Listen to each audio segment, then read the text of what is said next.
Rabbi shrah li sadri wa yassir li amri wahlul 'uqdatam min lisani yafqahu qawli. Subhanaka la ilma lana illa ma 'allamtana innaka antal alimul hakim.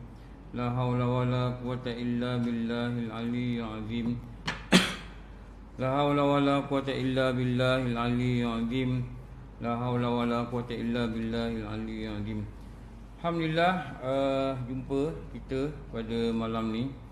Dalam masa yang sangat terhad ni, kita sambunglah nasihat yang ke-22. Nak tanya pun orang tak ada kitab, saya baca je lah. Okey, jangan engkau banyak bertanya, tetapi banyaklah beramal. Apa yang masih baki daripada pertanyaanmu? Ini kita dah baca ni, kat bawah ni. Wahai anakku yang tercinta, selepas hari ini janganlah engkau banyak bertanya kepadaku daripada segala kemuskilanmu, kecuali hanya dengan lidah hatimu. Dia cakap ni setelah nasihat ke-21. Setelah nasihat ke-21, Imam Ghazali kata guru dia ni dia dah jawab banyak persoalan dijawab. Dia dah jawab banyak persoalan. Jadi lepas ni dia kata engkau jangan bertanyalah kecuali betul-betul engkau nak tahu dengan hati engkau. Maknanya ada orang memang dia jenis tukar bertanya, tapi dia tidak beramal.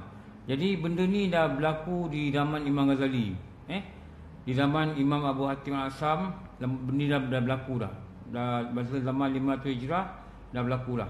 Jadi Imam Ghazali dia menasihatkan kita, bila kita belajar tak perlu banyak bertanya. Jangan sampai banyak bertanya. Kadang-kadang kita tanya benda yang kita tak sampai. Disebabkan lambat kita belajar fardu ain. Kita belajar wuduk, dia pergi tanya bab solat. Boleh tanya bab solat, tapi wuduk ni banyak lagi tak selesai. Kadang-kadang pengalaman saya lah, saya buat kursus solat, patutnya cerita solat je. Tapi bila sampai bab suci daripada hadas, mandi wajib, mesti mandi wajib yang betul, dia dah mengelabar lah. Dia tanya balik soalan belakang, menyebabkan kursus solat tak boleh habis dalam masa yang dijangkakan. Sama juga bila kita buat kursus umrah, kursus haji, sama juga. Bila kata kita buat kursus umrah, kursus haji, kita kata kalau wuduk tak betul, tawaf tak sah. Mandi wajib tak betul, tawaf tak sah. Bila tawaf tak sah, kita buat balik ihram. Kita buat balik larangan ihram ni masih kekal kat diri kita. Jadi kita balik, kita pakai t-shirt jadi berdosa. Dia dah kelang kabut dah. Patutnya kalau pergi kursus haji, maknanya bab wuduk ni dah selesai dulu. Bab air, bab wuduk, bab najis, bab mandi, bab tayamum. Macam mana boleh tayamum, cara tayamum, apa yang menyebabkan dulu tayamum, dia dah selesai dah. Jadi beli kursus haji, cerita tentang bab haji.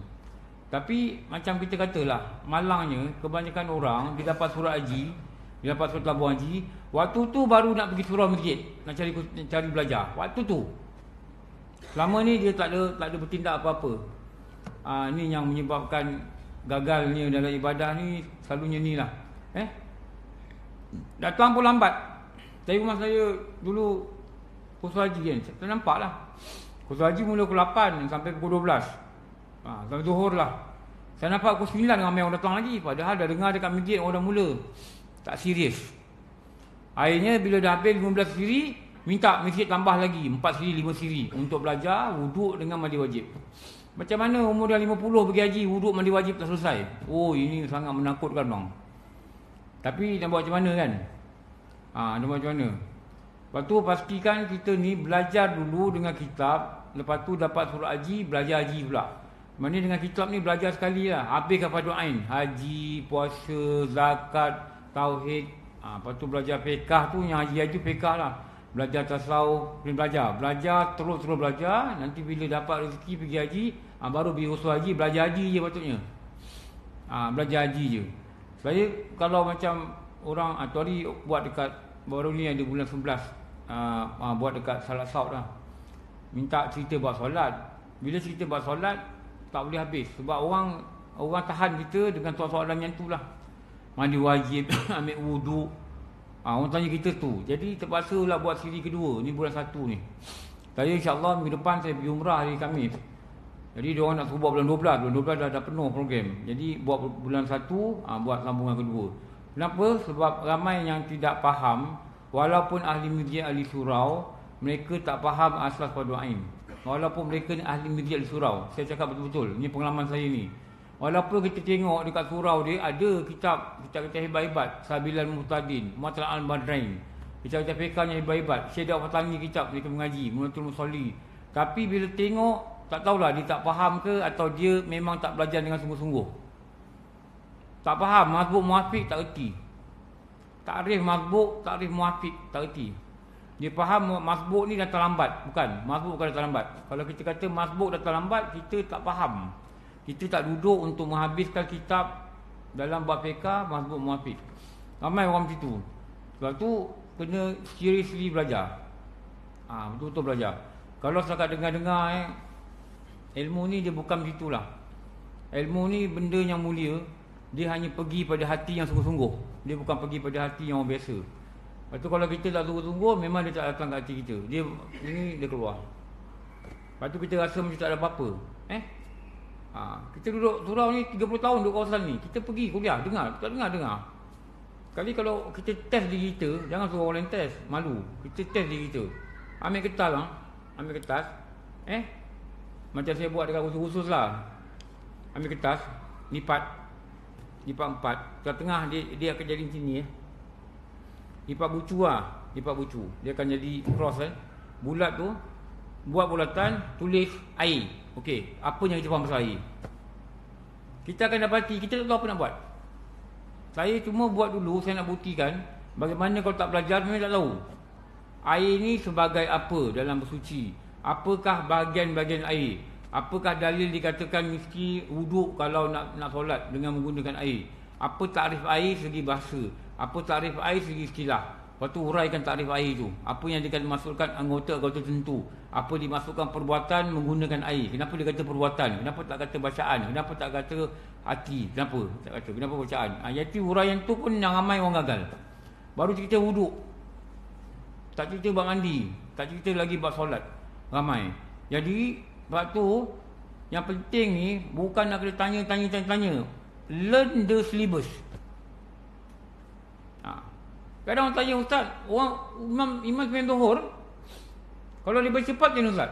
Tu nak belajar mazbuk muafiq. Kita baru baca tengah-tengah Fatihah, dia rukuk. Boleh tak kita rukuk? Tu nak kena belajar mazbuk muafiq. Bukan semestinya kita boleh rukuk.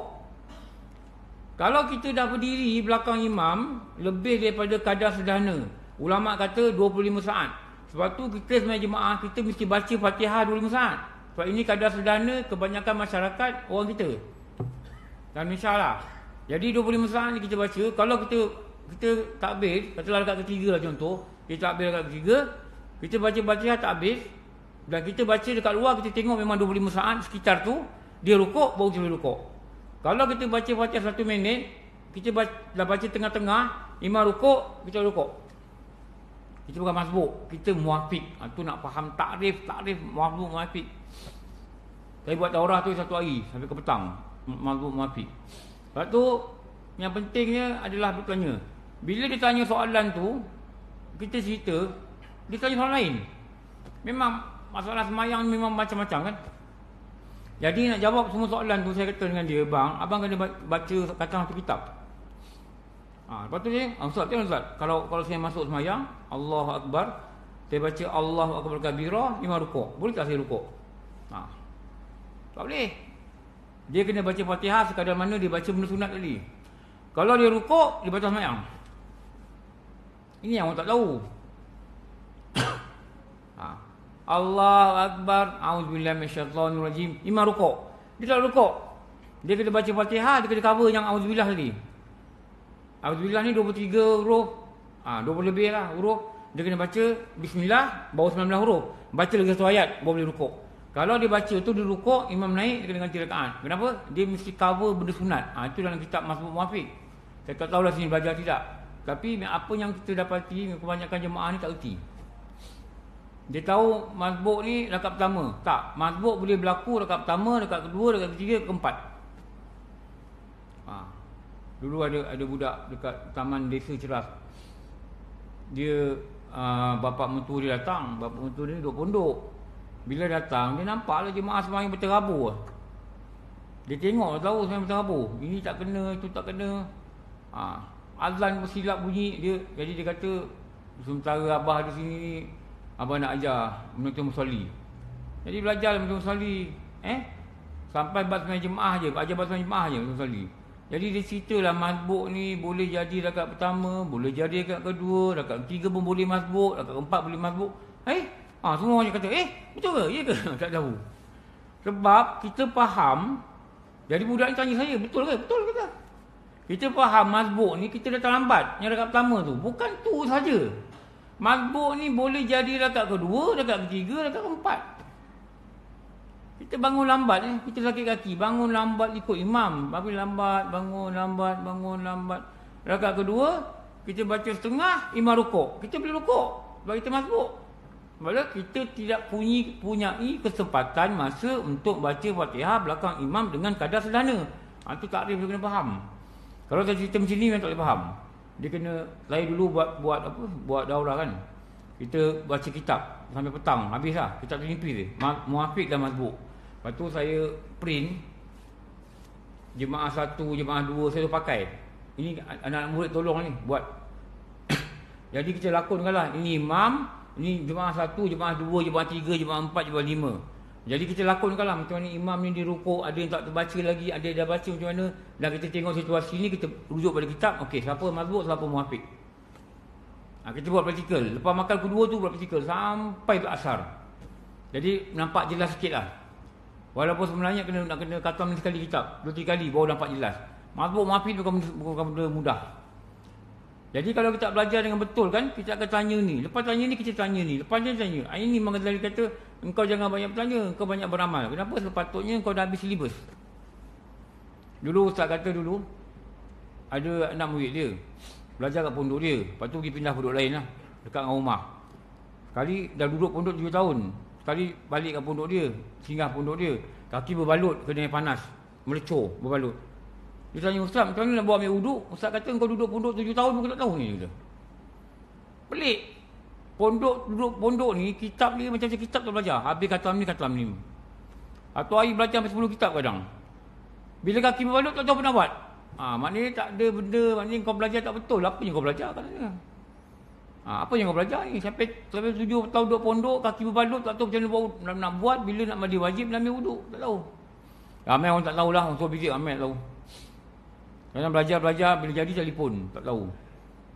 Tu penting dia, kita ni belajar benda yang patut kita belajar. Dan kita bersedia kalau apa-apa jadi kat kita, kaki berbalut, tak boleh bangun sembahyang, tak boleh berdiri macam mana, kita kena sedia. Mungkin kita bukan sihat hari-hari. Saya pernah tengoklah dekat tempat saya ngajar. Saya ngajar kelas Isyak. Hari tu kalau kelas Isyak sana, maghrib online kat rumah. Orang azan je, saya dengar azan kat masjid, saya terus pergi Isyak dekat masjid tu lah. Ada kali tu, itu yang kita nampak. Dia semayang depan kita. Dia semayang duduk. Dia rukuk macam ni lah. Sujud itu lah. Habis semayang, dia semayang sunat atau kursi. Semayang sunat tak apa atau kursi. Lepas tu bila dia pusing nampak saya lah. Dia tak ikut kelas saya, tapi dia selalu nampak saya lah. Saya nampak dia boleh sayang, dia boleh berdiri. Dia berdiri pegang kursi. Pegang kursi tau. Bila dia boleh berdiri berkursi, maknanya dia boleh berdiri. Betul tak? Kenapa dia duduk semayang? Lepas tu saya duduk, dia salam saya macam ni. Ini keadaan apa ni? Rukuk betul tak? Kenapa dia semayang isyak dia rukuk itu?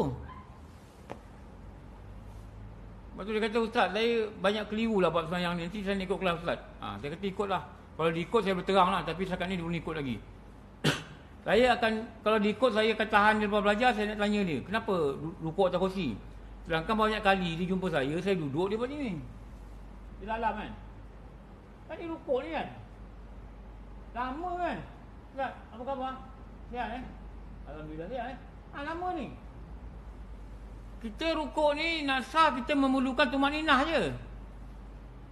Tumaninah. Subhanallah. Bangun dah. Sah. Tak payah baca 3 kali tu. Ada kata Ustaz, terlalu lama kaki sakit. Ambil tu maninah je lah. Subhanallah. Bangun. Kalau ikut imam, biar imam turun dulu.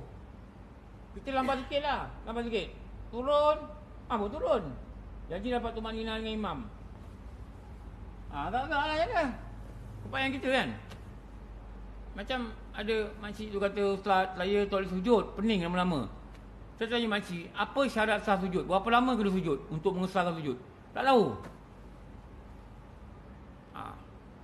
Ada orang sujud macam ni. Kalau dia boleh macam ni, sujud macam ni tak sah. Saya tak tahu lah, Usri buat tak tahu lah. Kalau dia tak boleh macam tu, tak apa. Lepas tu nak kena tahu 8 syarat sujud.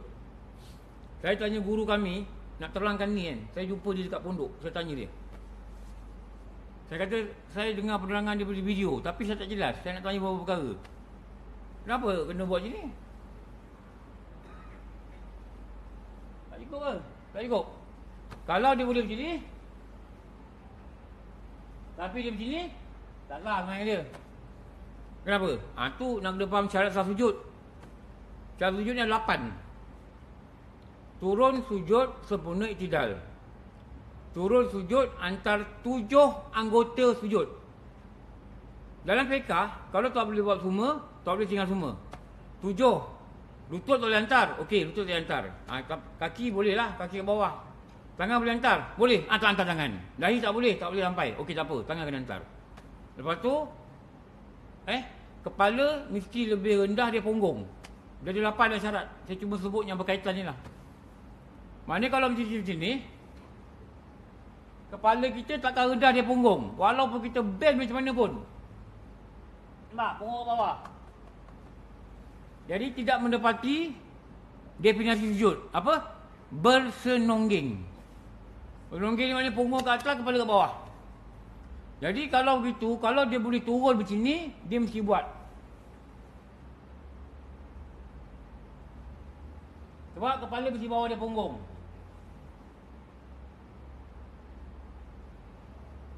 Kalau dia boleh turun macam ni, tapi dia buat macam ni, tak sah. Kenapa? Kepala tinggi dia punggung. Itu penerangan yang guru cakap. Kalau tak belajar abang, 60 sakit. 60 sakit. Tapi tak belajar cara sujud dengan betul, apa syarat sah sujud, syarat sah iktidal, syarat sah rukuk, syarat sah Fatihah, syarat sah berdiri, syarat sah duduk. Tak belajar. Jadi dia cuba duduk, dia ikut macam mana yang orang kata duduk. Pada kata apa? Islam ni mudah, tak susah-susah kan. Memang Islam ni mudah, tapi jangan mudah-mudahkan. Sebab kita tak faham syarat sah sujud tadi menyebabkan kita sujud itu. Tu yang guru terangkan kami tu. Dia faham kenapa dia kata kena tunduk bawah. Kita tak faham. Bukan sujud mesti rendah dia rukuk. Itu satu hal. Itu kalau memang tak boleh turun bawah. Tak boleh. Nak tunduk tak boleh. Perut dah kena operate lagi ni. Jadi rukuk ni, sujud. Ini maknanya sujud lebih rendah dia rukuk. Pada keadaan rukuk dan sujud dilakukan dengan duduk. Tapi kalau dia boleh meletakkan kepala dia bawah punggung, dia kena buat. Lepas tu kalau tidak, kalau tak belajar dengan komplit, kita akan tanya ni, lepas tu tanya ni, lepas tu tanya ni. Lepas tu nak kena hafal lah contoh pembatal wuduk. Kan? Tidur yang tidak tetap punggung, pengsan, pitam atau gila. Bersentuh lelaki perempuan bukan mahram. Lepas tu keluar salah satu dia 2 jalan. Sentuh kemaluan depan, lepas tu sentuh lubang dubur. Kalau tak belajar 6 ni dengan betul, nanti satu hari macam ada orang telefon saya, Ustaz, saya pergi surau lalu pasar malam, saya salam dengan orang perempuan kafir, wuduk saya batal tak? Kalau tak belajar 6 ni mana tak faham. Kan sentuh kulit lelaki perempuan, nampak? Lagi bukan mahram. Lagi bukan kanak-kanak. Lagi kulit ke kulit.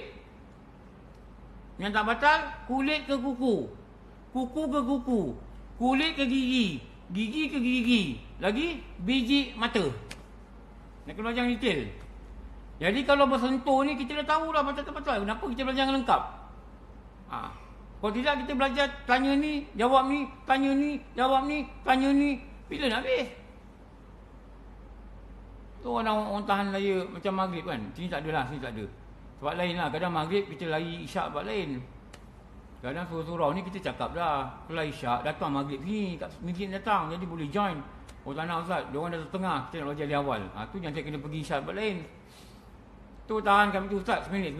Nak tanya apa? Mazmum Muafiq. Saya kata Mazmum Muafiq bukan seminit, 30 minit tak habis. Okey, tanya penting lah apa nak tanya. Gini, saya jawab. Ni pula keluar soalan ni. Ustaz, apa makna kadar sederhana? Tak faham. Tu menyebabkan kita banyak bertanya. Kenapa kita banyak bertanya? Sebab kita tak belajar dengan lengkap. Lepas tu penting mesti belajar silibus dengan lengkap. Kalau wuduk, kena belajar apa? Takrif wuduk, fardu wuduk. Kenapa panggil fardu, tak panggil rukun? Tajuk pun nak kena belajar. Fardu wuduk, takrif wuduk, segi bahasa, segi istilah. Lagi fardu wuduk. Lepas tu sunat wuduk. Lepas tu syarat sah wuduk 12 perkara. Fardu wuduk 6. Lepas tu makruh wuduk. Lepas tu apa yang tidak boleh jika orang itu tak ada wuduk, iaitu berhadas kecil. Apa larangan-larangan bagi orang tak ada wuduk. Belajar 6 ni okeylah, lengkaplah wuduk. Lepas tu lompat pergi mandi pula. Takrif mandi, syarat sah mandi ada 11. Fardu mandi ada 3. Sunat mandi apa? Makruh dalam mandi apa? Apa yang menyebabkan seorang itu kena mandi wajib? Belajar 6 perkara ni lengkap. Lengkaplah, sekali belajar je seumur hidup. Jadi kita tak terabai-rabai, tak terkapai-kapai. Tapi masalah dia, kadang-kadang dia tak belajar silibus dengan lengkap. Sebab apa? Dia tak buka kitab. Jadi menyebabkan dia banyak bertanya. Sampai tak layan kadang banyak bertanya. Macam kita katalah, kita nak belajar apa contoh? Sifat 20. Kudrat. Apa erti kudrat? Apa takrif kudrat? Takrif lain, erti lain. Lepas tu, apakah dikatakan takluk kudrat? Apa tempat takluk? Apa jenis takluk? Apa cara takluk? Takluk ni apa? Nak belajar lagi lah dekat tauhid. Apa kaitan kudrat dengan sifat yang lain? Apa beza kudrat manusia dengan kudrat Allah? Ni 8-9 perkara kita belajar. Barulah lengkap kudrat. Kudrah je lengkap. Lepas tu belajar iradah. Ni nak belajar kudrah ni. Kalau saya ajar online lah. Ada saya ajar dekat luar. 4 jam. Kita kudrah je 4 jam. Itu pun orang tak faham. Takluk ni apa? Takluk ni tak susah. Kena terangkan cara yang dengan perlahan dengan betul. Kalau tidak kita banyak bertanya. Kadang kita jadi pening. Boleh ke Allah Ta'ala turun ke bumi, dia menyebabkan makhluk? Ada orang kata boleh lah, dia berkuasa. Takkan terjadi. Tu nak belajar takluk ni. Sebab tu dia kata sini, engkau jangan banyak bertanya, engkau banyak beramal. Maknanya beramal ni kau pergi belajar betul-betul, dan kau amal. Tu jaga-jaga lah. Kalau tidak nanti kita akan kabut ni. Walau annahum sabaru hatta tahruja ilaihim lakana khairan lahum. Seandainya mereka bersabar menunggu hingga engkau keluar menghadapi mereka, maka itu adalah sesungguhnya lebih baik bagi mereka. Dan terimalah nasihat Al-Hid, Nabi Hidir AS, ketika ia berkata kepada Musa, "Fala tas'alni an syai'in hatta disyalakan minhu zikra." Surah Al-Kahfi ayat 70. Maka jangan engkau segera bertanya kepadaku tentang sesuatu sehingga sampai masanya aku akan memberitahu tentang hal itu kepadamu. Sebab tu kita kena baca kitab Usul Tahqiq. Usul Tahqiq ni dia kata syaitan akan menipu engkau. Syaitan akan menipu engkau dengan amal dan dengan ilmu dan dengan amal pada 7 langkah. Okey, saya nak tunjuk kat sini. Dah tunjuk Dia siapa yang belajar tu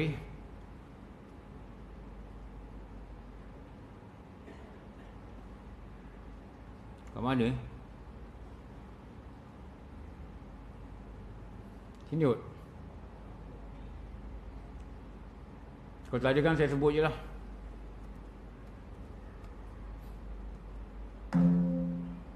Allah, bunyi apa tu?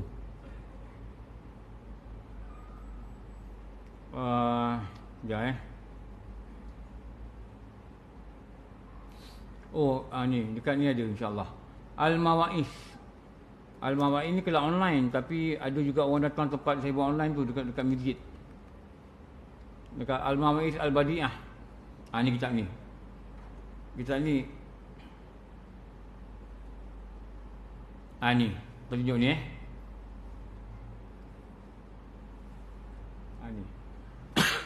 Ini adalah ambilan daripada kisah Usul Tahqiq. Usul Tahqiq ni tak tahu siapa pengarang siapa, tapi cuma orang kata pengarang dia adalah ahli-ahli guru dia Patani, sebab dia tak ada nama pengarang. Usul Tahqiq kata syaitan nak tipu kita ni, dia kata apa? Satu, dia tahan jangan beramal, jangan menuntut ilmu, jangan beramal. Dia tahan. Dia tak nak bagi kita untuk ilmu. Kerana apa? Hasilnya kita akan beramal. Dia bagilah alasan apa-apa. Kerja ke, nanti jaga anak, jaga cucu, nanti penat besok, nanti kerja, nanti ini, nanti ni. Kau jangan belajar dulu. Jangan belajar. Jangan. Nanti tua baru belajar. Padahal dah datang surau dah baik. Jangan belajar. Satu, ditahan. Ditahan betul-betul, jangan belajar. Supaya apa? Belajar, habis. Berjayalah kita. Kalau kita nak belajar juga, dengan izin Allah, tertahan kita dari situ. Dia kata apa? Okey, boleh belajar, tapi nanti dulu, tangguh. Itu nombor 2. Nanti dulu. Nanti kau dah lapang besok kau belajar. Sekarang kau belajar pun tak boleh concentrate, tak boleh fokus. Ada ramai cakap gini. Ada orang WhatsApp, tak nak belajar, saya ikut online. Sebab kalau jauh ikut online. Hari apa? Hari ni, malam ni, gini-gini. Alamak Ustaz, saya malam-malam nak tengok buku anak saya, homework siap-siap. Kalau kau itu nak ada hari-hari, memang kau tak belajar, betul tak? Tak datang kelas lepas isyak dah lewat sikit tak nak. Datang hari pagi kuliah subuh, pagi sangat pula. Memang tak boleh belajar, betul tak? Belajar ni nak kena korban lah. Kau nak expect apa? Ustaz masuk rumah kau belajar ajar kau. Engkau pun tak bangun lagi kadang. Lepas tu bagi masa, saya nak masa ni je. Mana boleh? Kau nak belajar, kau kena ikut masa orang ajar, betul tak? Tak boleh aku ikut masa kau, mana boleh? Ada surau sibuk nak minta. Saya kata boleh lah. Lepas subuh saya datang. Kuliah subuh kat sini. Dekat dengan surau dia saya datang. Maknanya dalam pukul 8 tu boleh. Ustaz pukul 8 orang sembilan subuh dah balik rumah. Ustaz akan datang balik. Tak belajar lah. Kalau datang balik pun tak nak. Bawa belajar. Betul lah. Belajar ni dia memerlukan kesungguhan. Dia bukan. Lepas tu saya tengok kelas isyak. Macam ni kan lepas ni 5 perdana. Tu kelas isyak. Yang datang ni memang nak belajar. Kalau kelas maghrib ni tak berapa nak belajar, dia hanya tunggu isyak je. Setengah je lah. Jadi syaitan ni dalam kitab tu kata dia tangguh kita belajar. Kalau dah belajar, nombor 3. Macam inilah. Tak sabar dalam belajar. Dia pilih subjek mudah-mudah je. Lepas tu ada surau tak nak buka kelas tauhid, tak nak fiqah pun tak ada kadang-kadang. Dah ustaz bukan tak nak ajar tauhid, susah nak tegang, orang tak faham. Dia bukan kisah soal susah tak susah. Kita pada ain kita nak belajar. Susah tak faham, belajar lagi. Lama faham lah. Saya kawan saya online ni, dulu tak faham juga ni. Apa benda tak tahu kadang. Tapi bila kerap belajar yang dapat. Dulu tak erti. Apa dia Allah takrif? Tak erti sebut. Allah adalah nama bagi zat yang wajib ada pada akal dan mustahil tiada pada akal, dan sabit bagi dia segala sifat kesempurnaan yang tiada tinggi banyaknya, dan mustahil pada dia segala sifat kekurangan tiada tinggi banyaknya. Itu takrif. Apa takrif Tuhan dalam tauhid? Tuhan adalah mesti memiliki 2 sifat dan dipanggil rukun ketuhanan, iaitu istighna, iaitu dia terkaya, tidak mengharap pada makhluk, dan dia menjadi sifat iftikar dan semua makhluk mengharap pada dia. Takrif Allah dengan Tuhan pun tak erti dulu. Sekarang ni dah dekat lidah.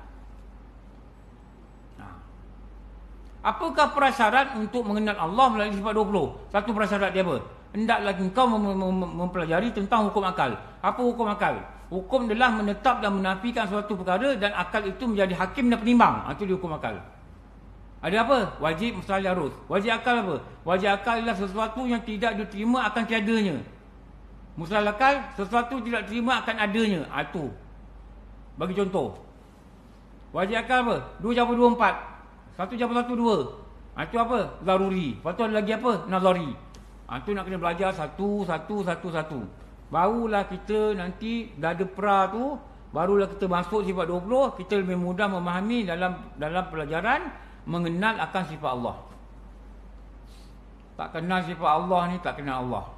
Tak kenal Allah ni tak beriman dengan Allah. Tak beriman dengan Allah ni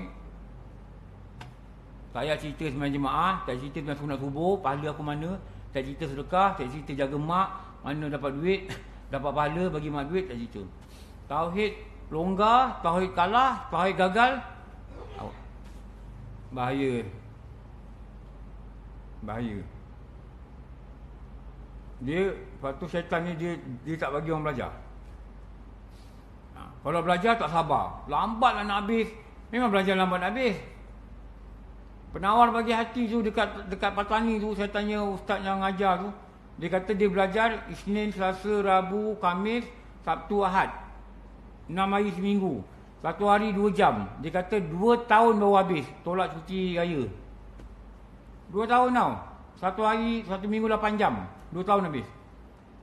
Dia kata lama ni ustaz. Dia kata memanglah kitab pondok ni baca 1 tembus 10 kata. Dia orang Patani kan cakap Kelantan. Memang kalau kita pergi sana, pergi guru pondok, kita belajar, memang kita jumpa satu perkataan ni, dia tembus macam-macam. Kita tak sabar. Sini bila mula mengajar ni? Ni kitab ni. Ada tanda tak?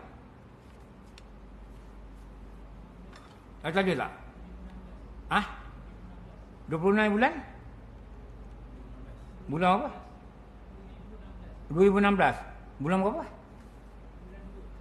Bulan 2 2016, 17, 18, 19, 20, 1, 22, 23. 7 tahun. Tolak Covid. Covid berapa tahun tak belajar? 2 tahun lah, lebih kurang 2 tahun 5 tahun. Saya ngajar kat Sungai Ramal, Surau Taman Sri Kenari, 6 tahun 8 bulan. Sebelum Covid habis. 6 tahun 8 bulan. Sebulan sekali macam ni lah. Sebulan sekali macam ni. 6 tahun 8 bulan habis 25 nasihat. Memang dia makan masa. Kalau kita belajar hari-hari pun agaknya 2 tahun baru habis. Tahun baru habis kan. Lepas tu nak kena sabar. Sebab tu dalam untuk ilmu ni, syaitan akan dia suruh kita pilih ilmu yang mudah-mudah je. Ilmu agama yang mudah. Boleh dengar santai, hadis-hadis akhir zaman, tak payah fikir pasal hukum, tak payah apply pada diri. Belajar yang tu. Dengar-dengar cerita malaikat maut, penuh datang. Nampak tak? Alam barzah, penuh datang. Buka fiqah, belajar wuduk, tak datang. Sebab nak kena bawa kitab, nak kena fikir macam mana. Sekali cek-cek, dah pencen, cek, wuduk salah. Saya kutu solat, saya cakap dengan dia orang. Saya tanya. Telinga ni wajib basuh. Saya kata, apa dalam kitab kata, mana yang kena basuh, mana yang tak kena basuh. Apa panduan dia? Tak tahu. Dia orang cakap, ustaz, kita ambil ikhlas, saya kata tak tahu. Panduan dia ni. Lepas tu kena ngaji dengan guru pondok. Panduan dia ni. Ni. Apa yang boleh sampai, mesti basuh. Sampai lah, sampai tangan lah, jari. Ni sampai tak belakang ni? Sampai. Ni sampai. Kalau mandi wajib tak pernah ambil air kat tangan, habis lah, tak sah. Kenapa? Hadis. Setiap bulu itu berhadas. Jadi bulu ni masuk dia kulit-kulit kita ni lah. Sebab kulit kita ni semua ada ruang bulu nak tumbuh. Ada perempuan kata, ustaz, mandi wajib saya ke laut. Saya tak pernah buat air. Aduh. Ada kita kata dengan jemaah muslimah, kau nak ambil wuduk, tak boleh ikat rambut sini. Ini ikat tocang. Jadi rambut sini kena dekat pangkal. Tengah-tengah rambut tu kat belakang sebab dia panjang kan. Jadi rambut kat belakang ni yang tumbuh kat sini, dia kena tarik, dia kena basuh sampai ujung. Alamak, ustaz tak tahu lah. Tak tahu, daripada kecil tak tahu. Umur dah 45. Habis dulu tak belajar. Nak belajar apa tak kerja. Sekarang, tu hari COVID kilang tutup. Saya kata nanti baik kilang tutup. Kalau kilang tak tutup, tak dalam belajar. Sampai matilah wuduk tak sah. Oh, ustaz, habis ustaz macam mana wuduk salah. Mandi wajib pun salah. Habis, sah tak sebenarnya lagi ustaz? Ni soalan ni yang tak nak jawab ni. Kau jawab sendirilah, betul tak? Syarat sah solat tu ada 8 ni. Islam, berakal, suci hadas, suci najis, masuk waktu, adab kiblat, tutup aurat, tahu kaifiat. Dulu ustaz dulu cakap laju-laju. Syarat sah wudu, Islam, berakal, suci hadas, suci najis, masuk waktu, adab kiblat, tutup aurat, tahu kaifiat. Cakap laju. Baru benda tu akan jadi dalam hati kita lah. Suci hadas ni maknanya dia mesti ada wudu. Kalau perlu mandi wajib, mesti mandi wajib. Kalau dua ni tak betul, maknanya hadas tak suci lah. Bila tak suci, dia langgar syarat sah. Bila syarat sah gagal, semayang itu jadi fasad. Bukan jadi batal, fasad. Fasad apa? Rosak kalau pakai. Kalau kita buat benda membatalkan dalam semayang itu batal. Tengah semayang, kentut, batal. Maknanya kita ada hadas dulu. Kita tak ada hadas, kita ada wuduk. Bila masuk semayang, kita kentut. Maknanya kita datang hadas. Tapi kalau belum masuk semayang, kita memang berhadas. Dalam keadaan kita wuduk tak betul, atau kita mandi tak betul, maknanya semayang kita tu fasad. Fasad ni namanya rosak. Tahu tak orang balik umrah, dia tak tahu cerita tentang mandi wajib. Takut betul dengar. Saya beri galakan lah pada semua orang. Ubah cara berfikir tau. Ubah cara berfikir. Belajar agama ni, fardu ain ni, belajar seriously. Serius tau, serius. Cari kitab, cari jadual. Sini tak ada, pergi sana, pergi sini. Even kalau kena pergi drive setengah jam untuk mengaji kitab, pergi. Jadi katalah Isnin pertama setiap bulan, kitab ni, ustaz ni, pergi cari surau tu, pergi.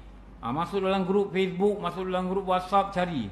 Dekat sekitar-sekitar ni, di mana ada milit surau yang... kalau kita tidak pergi pondok, tak apa, pergi pondok payah sikit lah. Kita kerja.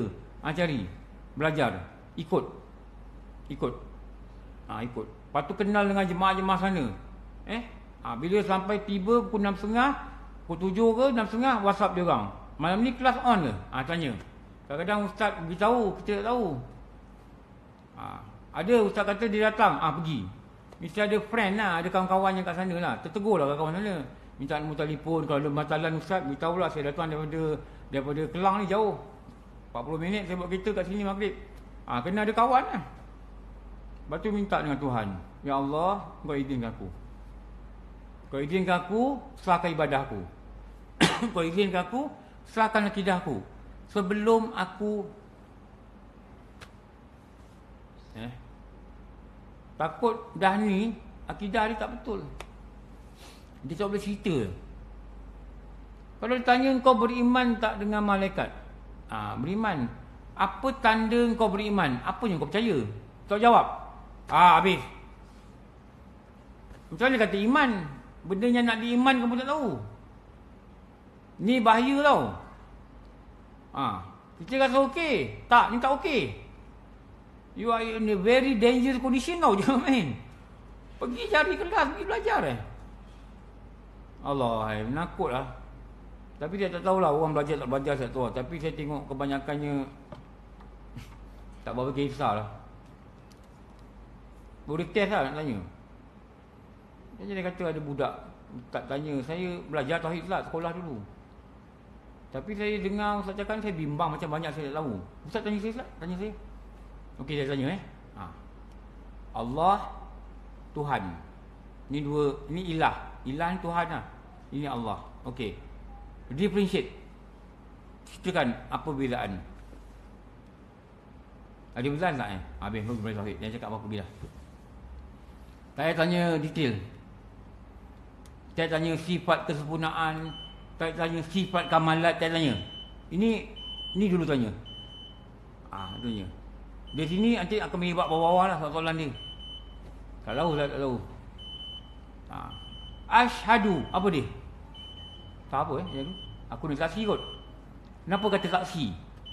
Bukankah saksi ni macam mahkamah, kita nampak, kita tahu. Okey, saksi ni maksud apa? Tak tahu. Tak tahu, pergi belajar lah. Pergi belajar lah. Lepas tu, bila kita tak tahu, nanti kita banyak bertanya. Jadi untuk mengelakkan banyak bertanya ni, duduklah belajar, ketahuilah, sahkanlah akidah, sahkanlah ibadah. Moga-moga mati nanti tak huru-hara dalam tempat nama barzah. Sebab kebanyakannya akhir zaman ni memang banyak ahli surau. Kaki semayang banyak. Walaupun kerana semayang tu pun dia tak faham. Kajian yang mereka buat 1% saja orang Islam kat Malaysia ni yang belajar ilmu mengenal Allah, tauhid, 1% ni. Semayang 30. Menuntut ilmu 10. Ni kajian yang orang buat ni. Saya tak tahu, saya dengar UKM buat dulu. Semayang ni buat tu 30%. Yang menuntut ilmu agama 10. Yang betul-betul belajar ilmu tauhid 1% ni. Itu pun tak faham tidak tahu. Sebab tu saya kata sini ada kelas tauhid, mesti ikut hari-hari dia belajar, mesti tanya. Kadang-kadang saya tanyalah kat surau, tauhid dah belajar tak? Ada ustaz. Kita apa? Saya tanya. Saya tunjuk pengurusi, kita apa?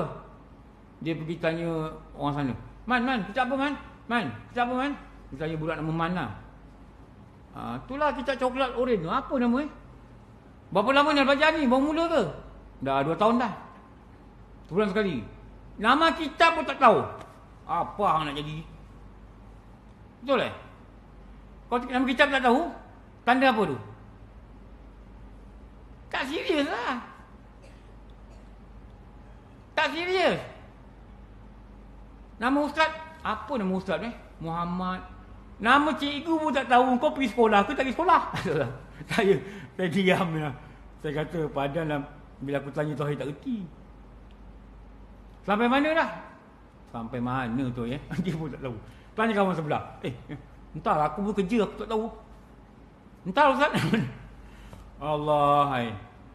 Lepas tu baru-baru ni saya dengar ustaz tu berhenti. Agaknya ustaz tengok macam tak nak belajar je. Saya cakap kalau tak ada 2-3 orang yang serius saya pun dah lama dah tak datang ni. Sebab majoriti memang tak serius. Kat sinilah. Tapi sebab ada beberapa orang saya nampak menyalin, melihat nota, ambil gambar, saya rasa tak apalah. Saya pujuk-pujuk hati lah. Saya datang bukan dekat tau. Saya pagi pukul 8 dekat Kampung Medan 2 jam. Lepas tu pergi Zohor dekat Kementerian Kerja Raya.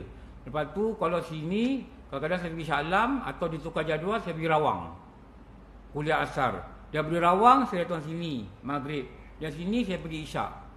Kalau saya tak balik rumah tengah hari tu sekejap pukul 10, saya keluar pukul 6 suku, saya balik pukul 11 suku ambil rumah. Tapi saya tengok ada 2-3 orang ni masih menyalin. Okey lah, saya datang lah. Kalau tidak, saya tak nak. Jauh tau. Kita nak dapat tak dapat adalah pada kita lah. Pada kita. Pada kita. Everything dekat kita. Kenapa? Ini bukan pondok. Pondok ustaz tengok buku nota, ustaz bagi peksa, tak dapat jawab pergi. Tak dapat jawab pergi belakang, pergi cakap dengan pokok pisang. Cakap pokok pisang. Allah wujud, erti ada, wujud hakiki, makhluk wujud, wujud majazi. Allah wujud, wujud sedia, erti dia baru. Maknanya makhluk baru, ada pencipta. Allah wujud hakiki, tak ada pencipta. Dia dulu ada, sekarang ada. Makhluk dulu tak ada, sekarang ada. Nama dia apa? Nama dia baru. Baru alam dahil kubra. Kalau itu, dulu yang cakap pokok pisang. Cakap satu. Sampai hafal pun masuk. Tapi kat surau masjid ni, orang tak peduli, betul tak? Kau datang, kau tidur, kau tak ada kitab ke, kau nguap ke, kau garuk-garuk, kau main tengok WhatsApp ke, kau tengok TikTok ke, orang tak peduli. Jadi kalau dekat belajar masjid surau ni, kita rely pada masjid surau, nak dapat ilmu, kita mesti ada kesungguhan yang betul.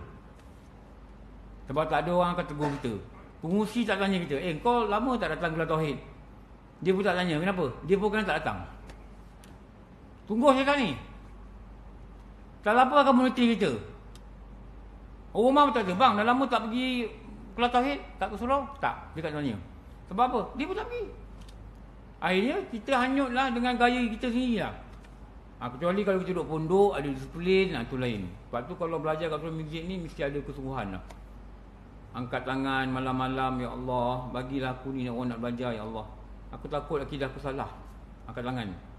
Nanti Allah bagi rasa. Saya buat daurah tauhid ni, orang datang dari Melaka, dari Sembilan, tahu, dari Perak, konsisten dia datang. Ini dah buat nombor 7 ni, 7 bulan 12 saya buat.